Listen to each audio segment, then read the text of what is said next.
नमस्कार दोस्तों, welcome to world affairs. मैं हूं प्रशांत धवन और इस वीडियो में हम बात करने वाले हैं एक बहुत ही इंपॉर्टेंट टॉपिक के बारे में। नेपाल में हाल ही में हुआ है एक बॉम्ब ब्लास्ट। यहाँ पे आप देखोगे इस पे आर्टिकल है 8 लोग यहाँ पे हुए हैं इंजर्ड और एक कुकर का यहाँ पे यूज किया गया। बॉम्ब ब्लास्ट कोई ज्यादा बड़ी इंटेंसिटी का था नहीं, मगर जिन लोगों ने ये बॉम्ब ब्लास्ट किया है उनकी आइडियोलॉजी नेपाल के लिए काफी डेंजरस है। पहली बात तो ये बॉम्ब ब्लास्ट हुआ कहाँ पे? ये हुआ है सिराहा डिस्ट्रिक्ट में। सिराहा डिस्ट्रिक्ट कहाँ पे है? ये आपको मिलेगा बिहार बॉर्डर के करीब। यहाँ पे आप देखोगे ये है हमारा प्यारा भारत और यहाँ पे है नेपाल, और यहाँ पे आपको दिख रहा होगा ये है सिराहा डिस्ट्रिक्ट ऑफ नेपाल।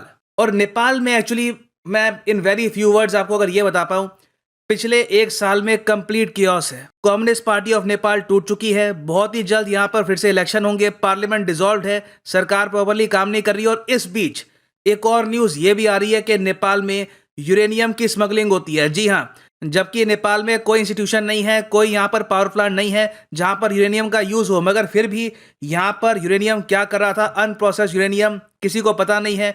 ये वैसे एक और काफी इंपॉर्टेंट टॉपिक है, अलग से इसको कवर करेंगे। मगर नेपाल आज के समय है कंप्लीट केओस में। और जो बॉम्ब ब्लास्ट हाल ही में हुआ है इसको क्लेम किया है जनतांत्रिक तराई मुक्ति मोर्चा ने। ये है एक आर्म आउटफिट जिसको लीड कर रही हैं जया कृष्णा गोयट। और इन लोगों ने ये ब्लास्ट इसलिए किया है, इनका वर्जन ये है कि ये चाहते हैं कि सरकार कदम उठाए करप्शन के अगेंस्ट। और ये ब्लास्ट बाय द वे इन्होंने किया है लैंड रेवेन्यू ऑफिस में। इनका यहाँ पर ये कहना है कि यहाँ पे बहुत करप्शन हो रहा था और इसके रिस्पॉन्स में इन्होंने यहाँ पे ये ब्लास्ट किया है। नाउ जनतांत्रिक तराई मुक्ति मोर्चा, ये मैं आपको बता दूं, ऐसा नहीं है कि करप्शन के अगेंस्ट कोई संगठन है। इनका जो मेन मोटिव है वो है नेपाल से तराई रीजन का अलग होना। ये चाहते हैं कि नेपाल का बंटवारा हो जाए और एक नया देश यहाँ पे फॉर्म हो। ये ग्रुप बाय द वे बना था 2004 में communist party of Nepal Maoist से अलग होकर। अब यहाँ पे आप पूछेंगे तराई रीजन नेपाल का ये क्या है? देखो, आप अगर नेपाल का मैप देखोगे, ये यहाँ पे आप देख रहे होगे, ये नेपाल का मैप है। इसका जो साउथ का ये एरिया है ना, इसको कहते हैं तराई रीजन ज्योग्राफिकली। ये आपके लिए एक और अच्छा मैप है। यहाँ पे आप देख पाओगे नेपाल को ज्योग्राफिकली हम बांटते हैं 3 रीजन में। टॉप का तो हो गया हिमालयन रीजन, फिर नीचे है हिली रीजन। ठीक है, यहाँ पे हिमालयन माउंटेन्स नहीं है मगर काफी हिल्स है यहाँ पर। फिर नीचे आता है तराई रीजन। तराई रीजन देखो बहुत सपाट है, यहाँ पे एग्रीकल्चर हो सकता है। ज्यादातर जो खेती है नेपाल की वो यहीं पे होती है और माना जाता है कि बहुत ही फर्टाइल एरिया है। और इंटरेस्टिंग बात यहाँ पर यह है कि आप अगर कभी तराई रीजन में जाओगे ना, तो आपको लगेगा कि आप उत्तर प्रदेश या फिर बिहार में ही हो। यहाँ पे लोग काफी बार हिंदी बोलते हैं, थोड़ी सी एक्सेंट के साथ, मगर हिंदी लोग आराम से समझ जाएंगे। जो रहने का तरीका है, जो फेशियल फीचर्स है, वो काफ़ी हद तक आपको यूपी बिहार स्टेट जैसी दिखेंगे। कुछ ज़्यादा आपको लगेगा नहीं कि आप नेपाल में आ गए हो। फिर जो हिली रीजन है यहाँ पे आप जाओगे ना, फिर आपको लगेगा कि ठीक है अब मैं नेपाल में हूँ। और इंटरेस्टिंग बात यह है कि नेपाल की जो टोटल आबादी है करीब 3 करोड़ के आसपास, 2 crore 90 lakh to be exact. इसमें से ज़्यादातर जो आबादी है ये रहती है तराई रीजन में। जी हाँ, हिली रीजन और माउंटेनियस रीजन में ऑब्वियसली बात है एग्रीकल्चर कम होता है, तो इसलिए यहाँ पर लोग भी कम रहते हैं।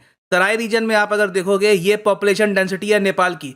ये जो प्राइमरली जो रीजन है ना, यहाँ पे आपको मिलेगी ज़्यादातर इनकी आबादी। ऊपर तो देखो ना के बराबर लोग रहते हैं चाइना की बॉर्डर के पास। इसलिए ये भी कहा जाता है कि नेपाल के लिए इंडिया इतना इंपॉर्टेंट है, क्योंकि अगर मान लो कल को चाइना यहाँ पर कनेक्टिविटी बना भी देता है, तब भी यहाँ पर लोग इतने कम रहते हैं कि कनेक्टिविटी का इतना यूज होगा नहीं। वेरएज अगर इंडिया यहाँ पे बनाता है रेलवे, सड़कें, तो इससे करोड़ों लोगों को फायदा होगा इन नेपाल। तो जो ये तराई जनतांत्रिक मुक्ति मोर्चा ये चाहते क्या है? ये लोग चाहते हैं कि तराई ये जो रीजन है ये अलग हो जाए। रीजन क्या है? इनके हिसाब से जो लोग हिली रीजन में रहते हैं ना यहाँ पर और हिमालयन रीजन के आसपास, इन्होंने कभी इक्वल ट्रीटमेंट नहीं दिया तराई रीजन के लोगों को। इनके हिसाब से हमेशा इनके साथ खराब व्यवहार हुआ है। इनको कॉन्स्टिट्यूशन में प्रॉपर राइट्स नहीं दिए गए। रेवेन्यू यहाँ पर जब भी आता है नेपाल में, कोई लोन आता है वर्ल्ड बैंक से, ये लोग फोकस करते हैं हिली रीजन पर।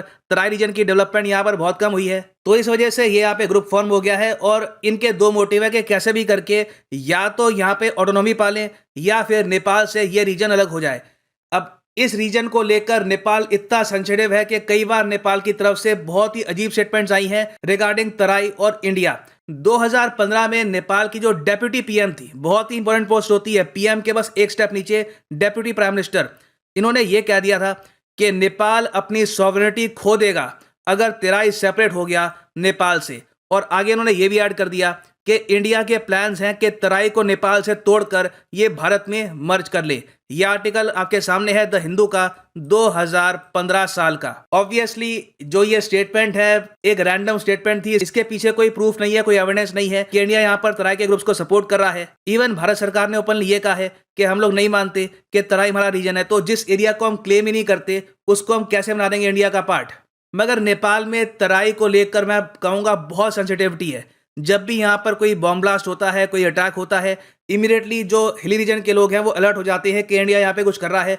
और उससे पहले भी आप अगर जाओ 2015 से पहले आप अगर जाओ तो 2009 में जब माओइस्ट पार्टीज धीरे धीरे पावर गेन कर रही थी, उस वक्त उनके एक लीडर ने यह कह दिया था कि बहुत ही जल्द तराई रीजन जहाँ पे लोग हिंदी ज़्यादा बोलते हैं, यहाँ पे लोगों को हिंदी भुलाकर हम मैंड्रिन जो चाइना की भाषा है ये यहाँ पर फोर्स कर देंगे। यहाँ पे आप देख पाओगे स्टेटमेंट है, soon Mandarin will replace Hindi in Terai region. Of course ये सब पॉलिटिकल स्टेटमेंट्स होती हैं, इसके पीछे कोई पावर, कोई प्लान या फिर कोई प्रॉपर स्ट्रक्चर होता नहीं है। मगर इन आर्टिकल से मैं आपको ये बता रहा हूँ कि तराई रीजन में इन द पास्ट क्या हो चुका है और नेपाल के लिए ये रीजन इतना सेंसिटिव क्यों है। तो जो ये बॉम्ब ब्लास्ट हुआ है नेपाल में, ये कोई मामूली सा बॉम्ब ब्लास्ट नहीं है। यहाँ पर एक ऐसा ग्रुप जो नेपाल को तोड़ना चाहता है, वो अपनी पॉलिटिकल फिलॉसफी वापस जगा रहा है, वापस लोगों को बता रहा है कि ये एग्जिस्ट करते हैं और ये लोग आज भी लड़ रहे हैं फॉर ग्रेटर पॉलिटिकल और economic rights of people of the Terai region. और ये सब देखो ऐसे टाइम में हो रहा है जब नेपाल कंप्लीट कियोस में है, यूरेनियम स्मगलिंग हो रही है, यहाँ पर पीएम कौन बनेगा इन द फ्यूचर पता नहीं है, इलेक्शन कौन जीतेगा पता नहीं है,